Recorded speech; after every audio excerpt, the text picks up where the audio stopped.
The phone call came at 7:15 on a Tuesday morning, 3 weeks before what was supposed to be my wedding day. I was making coffee in my kitchen, watching the waves crash against the rocks below my deck, when my lawyer's number flashed across the screen. Margaret never called this early unless something was wrong. "Emma," she said, her voice tight. "We need to talk about the equity loan application." My hand froze on the coffee pot. "What equity loan?" "Someone tried to take out $150,000 against your property. The credit monitoring service flagged it this morning. Did you apply for anything?" The kitchen suddenly felt very cold. "No, I never applied for any loan." That's when I knew. That's when everything I'd been trying to ignore for the past 3 months finally made sense. Let me back up. My name is Emma Harrison, and I'm 63 years old now, but this story happened when I was 31. Back then, I was a software engineer at a tech company in San Diego, making good money and living in a beautiful beach house I'd inherited from my parents after they died in a car accident. The house was worth $1.2 million, completely paid off. No mortgage, no liens, nothing. Just me and 3 bedrooms overlooking the Pacific Ocean. I'd been alone for 3 years, grieving my parents and throwing myself into work. Then I met Ryan Martinez at my best friend Jessica's wedding.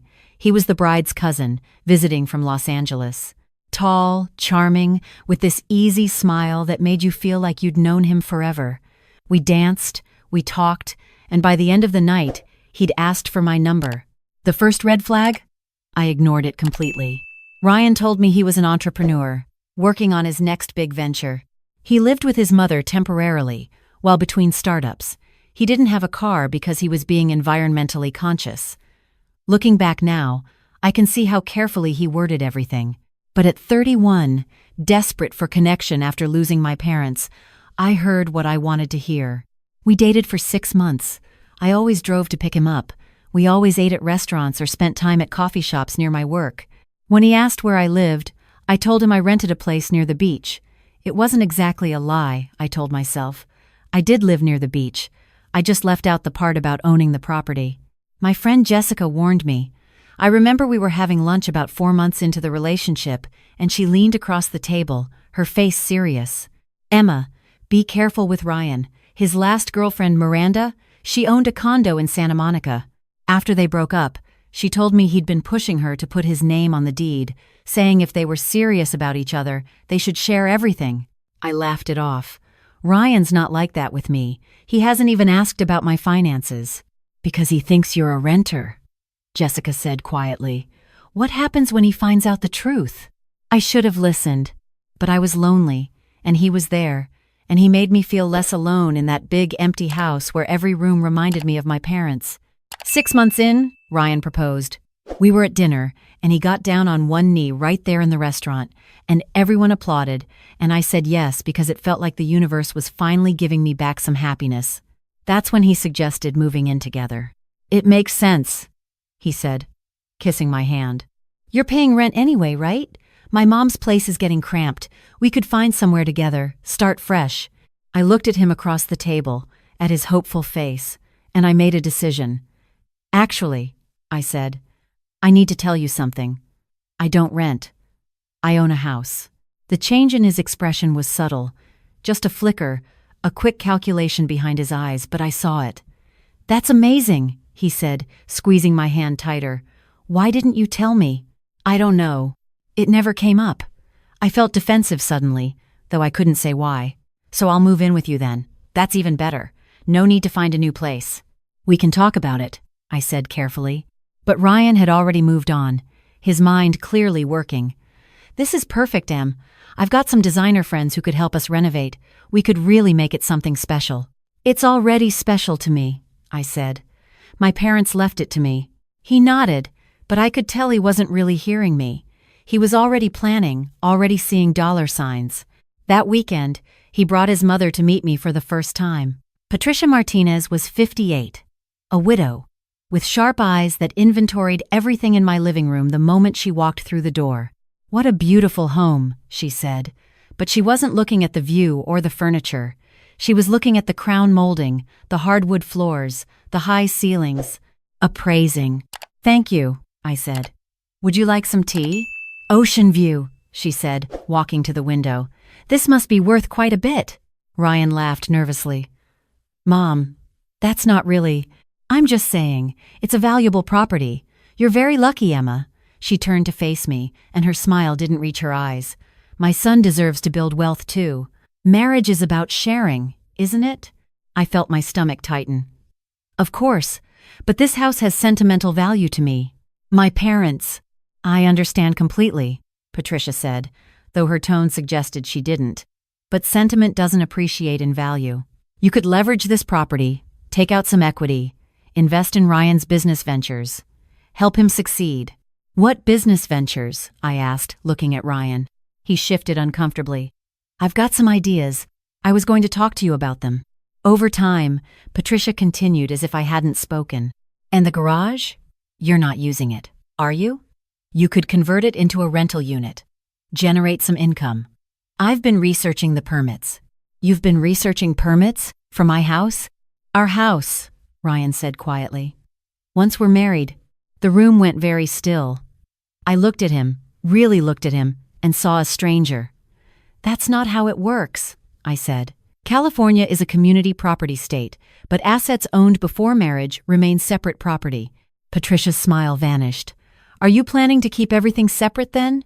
That's not very trusting. I'm planning to protect what my parents left me. From your own husband? Ryan's voice had an edge now. That's a hell of a way to start a marriage, Emma. I should have ended it right there. But I was already in, already had the dress, already had sent the invitations. I told myself we just needed to talk it through, set some boundaries. The next week, Ryan started bringing people by without asking. A contractor friend to just take a look at the kitchen, an interior designer to offer friendly advice on the living room. Each time, I'd come home from work to find strangers in my house, measuring, planning, discussing my property like it was theirs. You need to stop, I told Ryan one evening. This is my home. You can't just invite people over when I'm not here. I'm trying to help, he said, and he sounded genuinely hurt. I'm trying to improve our future home. By making decisions without me? By taking initiative. God. Emma, do you know how emasculating it is to move into your girlfriend's house with nothing to contribute? I never asked you to contribute anything. I asked you to respect my boundaries. He was quiet for a moment. Then, maybe we should put the house in both our names. After we're married, it would make me feel more secure, more like this is really ours. And there it was. The real agenda, finally out in the open. No, I said firmly. This house was my parents' legacy. It stays in my name. He stared at me like I'd slapped him. You really don't trust me at all, do you? This isn't about trust. It's about protecting what's mine. What's yours? He repeated bitterly. Not ours. Yours. He left that night, went back to his mother's place. I told myself it was just a fight, that we'd work through it. But deep down, I knew something had broken. The next morning, I found Patricia in my backyard, just standing there, taking photos of the property on her phone. What are you doing here? I asked, my voice sharper than I'd intended. She didn't even look embarrassed. The fence line needs work. I was documenting it. You're on my property without permission. I'm going to be family soon, Emma. You need to get used to sharing. Patricia, you need to leave. Now. She turned to face me, and all pretense of friendliness was gone. You think you're so smart, keeping everything to yourself. But my son deserves better than some selfish woman who won't share what she has. He could do better than you. Then maybe he should, I said, and I meant it. She smiled, cold and calculating. Oh, honey, it's too late for that now. The invitations are out. The deposits are paid. You're going to marry my son, and what's yours is going to become his, one way or another. That's when I knew I had to get out. That's when I called Margaret, my lawyer, and told her I needed a prenup drafted immediately. Ryan lost his mind when I told him. A prenup? Are you serious right now? It's standard for people with assets, I said calmly. It protects both of us. It protects you. It tells me you think this marriage is going to fail.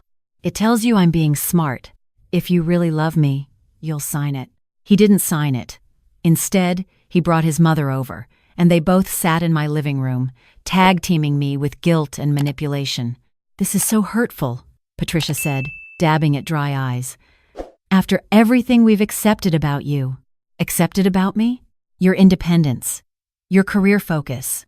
The fact that you're practically an orphan with no family to guide you.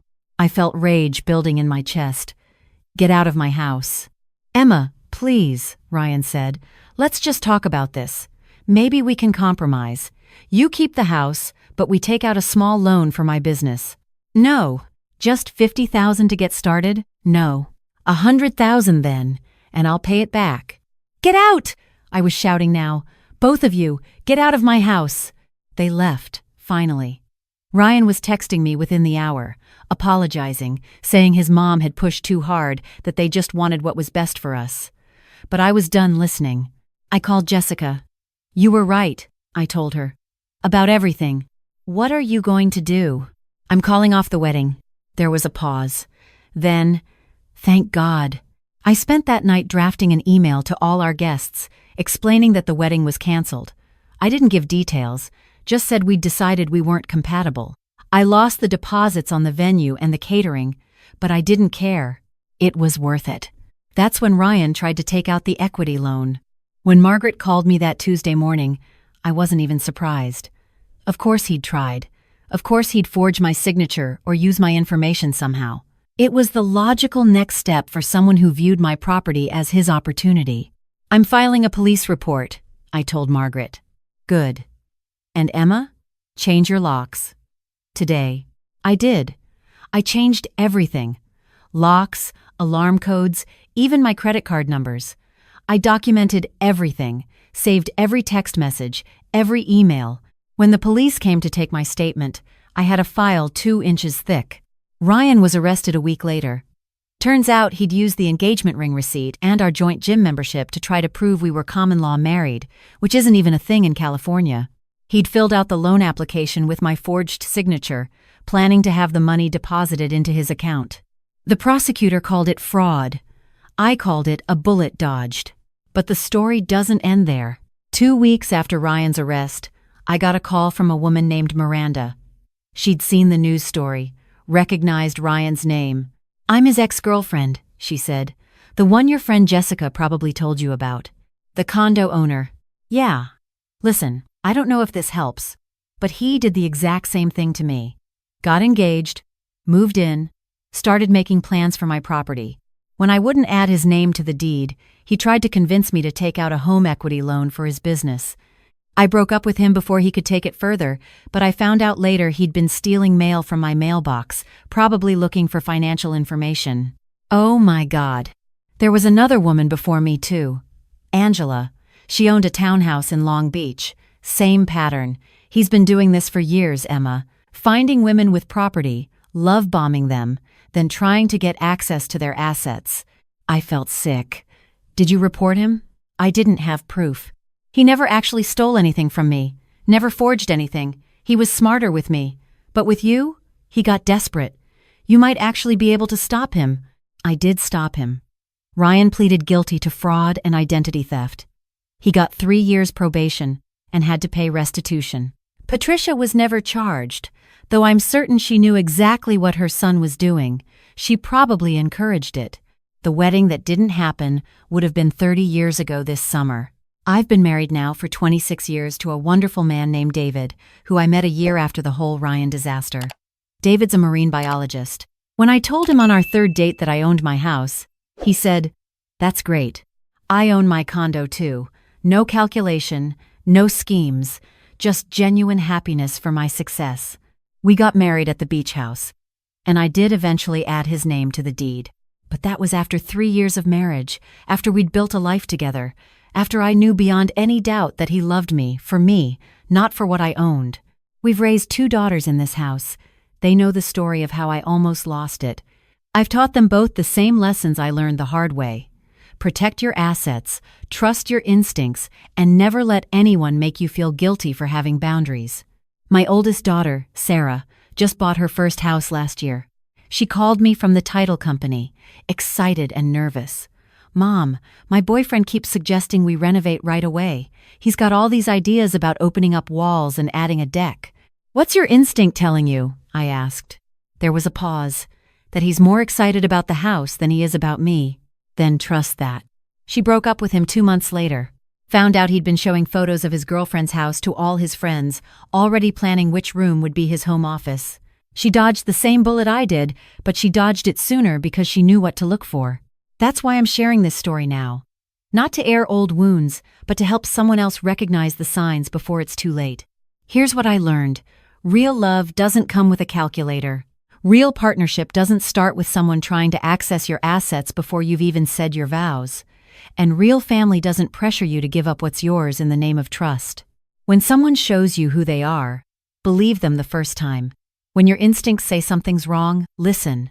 And when someone tries to make you feel guilty for protecting yourself, run. I was lucky. I kept my secret just long enough to see Ryan's true colors. If I'd told him about the house earlier, if I'd been more trusting, I might have lost everything my parents worked their entire lives to build. That beach house wasn't just property to me. It was the last piece of my parents I had left. Now it's where I've built my own legacy, where I raised my girls, where I've watched hundreds of sunsets with David, where I've lived a life full of real love and real trust. And Ryan? Last I heard, he's married to someone else now. She owns a rental property portfolio. I sometimes wonder if she knows what she's gotten herself into, or if she's still in the honeymoon phase, still believing his promises. I hope she's smarter than I almost was. I hope she protects what's hers. But I know this much for certain. Hiding my ownership of that house didn't make me dishonest. It made me careful, and that carefulness saved everything that mattered. My mother used to say that God protects fools and children. I think he also protects women who listen to their instincts, even when everyone else is telling them they're being paranoid or selfish or cold. I wasn't any of those things. I was just smart enough to know the difference between sharing a life and giving away my security. That's a lesson worth $5,000 in lost wedding deposits, worth 3 months of stress and heartbreak, worth the embarrassment of calling off a wedding 3 weeks before the ceremony. Because you know what's not worth it? Waking up one day to find that the person you thought loved you was only ever in love with your assets. That the home your parents left you is now half owned by someone who saw you as a meal ticket. That you traded your security for the illusion of love. I didn't make that trade. And 30 years later, sitting in this same house, watching the same ocean, I've never once regretted that decision. Some people called me cold. Some people said I should have trusted more, loved more freely. But those people weren't the ones who would have lost everything. Those people weren't the ones who would have had to rebuild from nothing while grieving both their parents and their marriage. I made the hard choice. I made the smart choice. And I've spent 3 decades living with the peace that comes from knowing I protected what mattered most. That's my story. That's my advice. And if even one woman reads this and recognizes herself in my 31-year-old self, if even one woman hears those warning bells and actually listens to them, then sharing this was worth it. Trust your gut, protect your assets, and never, ever let anyone convince you that having boundaries means you don't have love. Real love respects boundaries. Everything else is just people trying to take what's yours.